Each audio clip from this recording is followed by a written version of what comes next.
Assalamualaikum warahmatullahi wabarakatuh. Salam Guru Penggerak. Perkenalkan, saya Dian Pratiwi, calon Guru Penggerak Angkatan 9 dari SMA Negeri 1 Galis, Kabupaten Pamekasan. Pada kesempatan kali ini, saya akan membahas tentang koneksi antar materi modul 1.4 tentang budaya positif. Pada koneksi antar materi modul 1.4 di sini, saya akan memberikan kesimpulan mengenai peran saya dalam menciptakan budaya positif di sekolah dengan konsep-konsep intinya serta keterkaitan dengan materi Filosofi Pendidikan Nasional Ki Hajar Dewantara, nilai dan peran guru penggerak serta visi guru penggerak. Pada koneksi antar materi di sini, saya akan mengkaitkan antara budaya positif dengan filosofi pendidikan Ki Hajar Dewantara, juga dengan nilai dan peran calon guru penggerak, serta keterkaitan antara budaya positif dengan visi guru penggerak. Keterkaitan yang pertama, tentang budaya positif dan keterkaitannya dengan filosofi pendidikan Ki Hajar Dewantara, yaitu guru yang baik harus memiliki kemampuan mewujudkan budaya positif di sekolah, di mana budaya positif dapat dijalankan dengan menerapkan konsep inti seperti disiplin positif, memahami motivasi perilaku manusia berkaitan dengan hukuman dan penghargaan, posisi kontrol seorang guru, pembuatan keyakinan kelas, dan penerapan segitiga restitusi dalam penyelesaian masalah. Untuk poin disiplin positif. Disiplin positif merupakan upaya penerapan disiplin kepada peserta didik tanpa adanya ancaman atau hukuman, di mana peserta didik memiliki kesadaran tinggi dalam melakukan suatu budaya positif berdasarkan motivasi internal, bukan akibat paksaan, pujian, atau hukuman.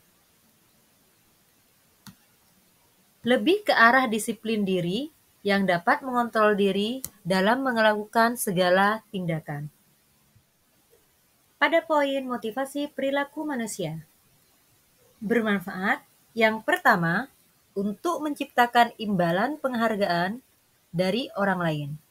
Itu yang kedua, untuk menghindari ketidaknyamanan atau hukuman. Yang poin yang ketiga, untuk menjadi orang yang mereka inginkan dan menghargai diri sendiri dengan nilai-nilai yang mereka percaya. Dalam motivasi perilaku manusia yang tadi, ada dua bagian dari motivasi. Ada motivasi eksternal, di mana untuk menghindari ketidaknyamanan dan hukuman, dan juga untuk menghindari imbalan atau penghargaan dari orang lain. Dua-duanya termasuk dalam kategori motivasi eksternal.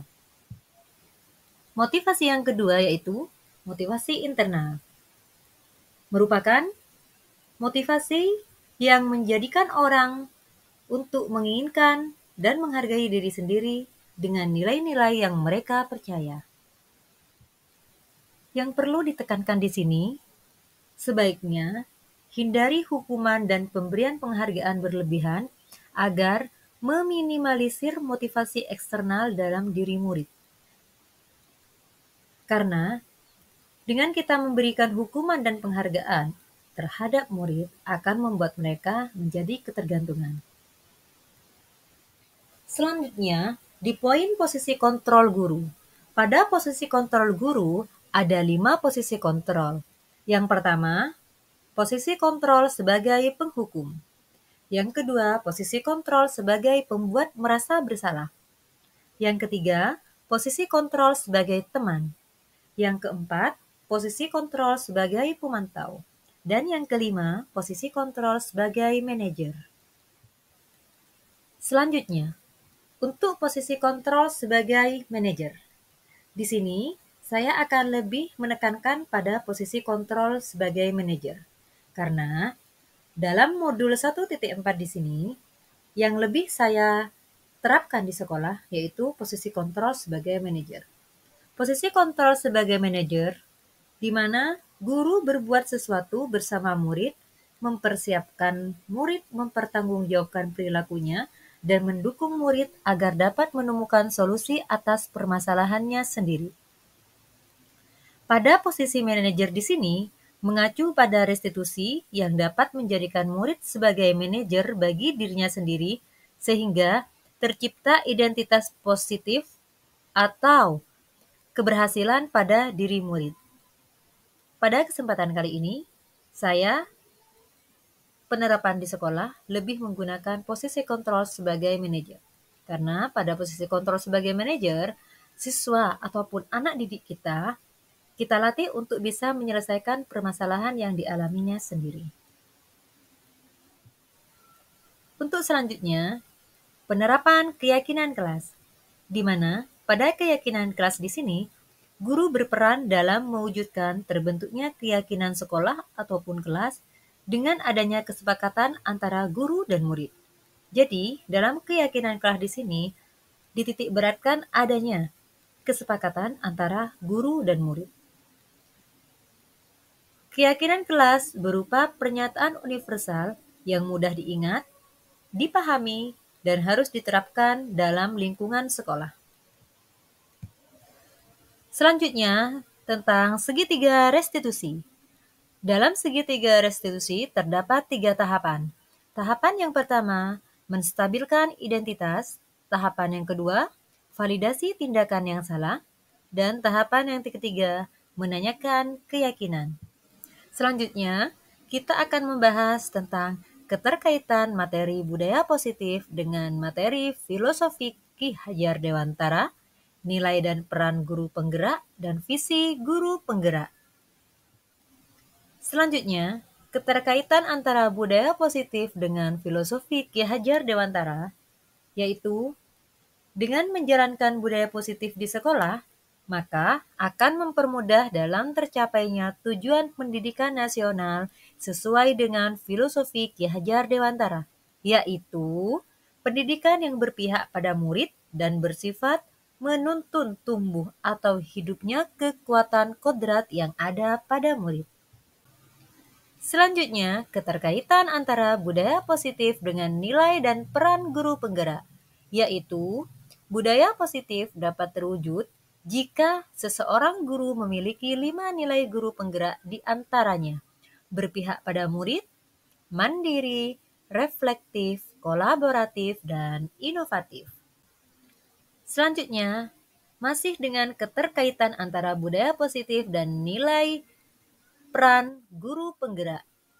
Budaya positif dapat terwujud dengan mendorong kolaborasi antara semua warga sekolah, baik kepala sekolah, guru, beserta staf tata usaha, dengan adanya keyakinan sekolah yang harus disepakati dan dijalankan bersama. Keterkaitan antara budaya positif dengan filosofi Ki Hajar Dewantara, nilai dan peran guru penggerak, serta visi guru penggerak, yaitu salah satu perubahan yang diinginkan sesuai dengan visi guru penggerak adalah terbentuknya budaya positif agar diperoleh sekolah yang nyaman, aman, dan berpihak pada siswa. Untuk mewujudkan visi guru penggerak tersebut dengan pembuatan prakarsa perubahan sesuai filosofi Ki Hajar Dewantara dan profil pelajar Pancasila. Pemaparan selanjutnya tentang refleksi. Dalam pemaparan refleksi kali ini, ada beberapa pertanyaan yang harus dijawab sesuai dengan materi modul 1.4, yaitu untuk pertanyaan yang pertama, sejauh mana pemahaman Anda tentang konsep-konsep inti yang telah Anda pelajari di modul ini? Adakah hal-hal menarik untuk Anda di luar dugaan? Jawaban dari pertanyaan yang pertama yaitu, saya sudah memahami konsep-konsep inti dalam modul budaya positif berkaitan dengan disiplin positif, teori kontrol, teori motivasi, hukuman dan penghargaan, posisi kontrol guru, kebutuhan dasar manusia, keyakinan kelas, dan segitiga restitusi. Seluruh konsep inti tersebut harus diresapi dalam diri, diwujudkan dalam tindakan, dan dibagikan pada rekan guru di sekolah.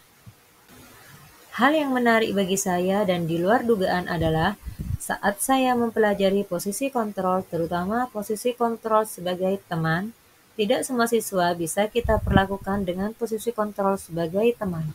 Jika siswa salah paham, khawatir, takut ada penilaian yang salah dari siswa. Jadi, penggunaan posisi kontrol haruslah mencari penggunaan posisi kontrol yang tepat dan sesuai. Untuk pertanyaan yang kedua, perubahan apa yang terjadi pada cara berpikir Anda dalam menciptakan budaya positif di kelas maupun di sekolah Anda setelah mempelajari modul ini? Jawabannya adalah, perubahan yang terjadi adalah saya menyadari posisi kontrol yang biasa saya lakukan adalah sebagai teman dan pemantau. Seharusnya sebagai manajer.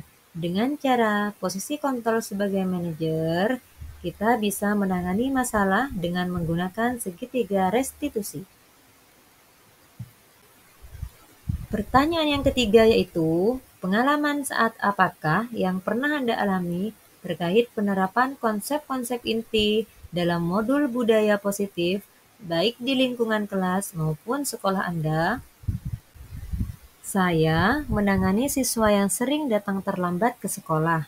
Saya menggunakan langkah-langkah dalam segitiga restitusi, yaitu menstabilkan identitas, validasi tindakan yang salah, dan menanyakan keyakinan. Pertanyaan yang keempat yaitu, bagaimana perasaan Anda ketika mengalami hal-hal tersebut? Perasaan saya sangat tertantang dan tetap semangat untuk terus memperbaiki diri sesuai dengan nilai-nilai budaya positif di sekolah. Pertanyaan yang kelima yaitu, menurut Anda, terkait pengalaman dalam penerapan konsep-konsep tersebut, hal apa sajakah yang sudah baik? Adakah yang harus diperbaiki? Menurut saya, hal baik yang sudah saya lakukan yaitu ketika saya menerapkan segitiga restitusi. Karena hampir setiap harinya saya melakukan konseling terhadap siswa seputar permasalahan siswa. Dalam konseling tersebut, secara tidak langsung, tahapan-tahapan yang ada pada penerapan segitiga restitusi sudah saya terapkan. Yang harus diperbaiki adalah penggunaan posisi kontrol guru. Yang awalnya saya menggunakan posisi kontrol sebagai teman dan pemantau, mulai saat ini saya akan lebih memperbaikinya dan lebih mempergunakan posisi kontrol sebagai manajer.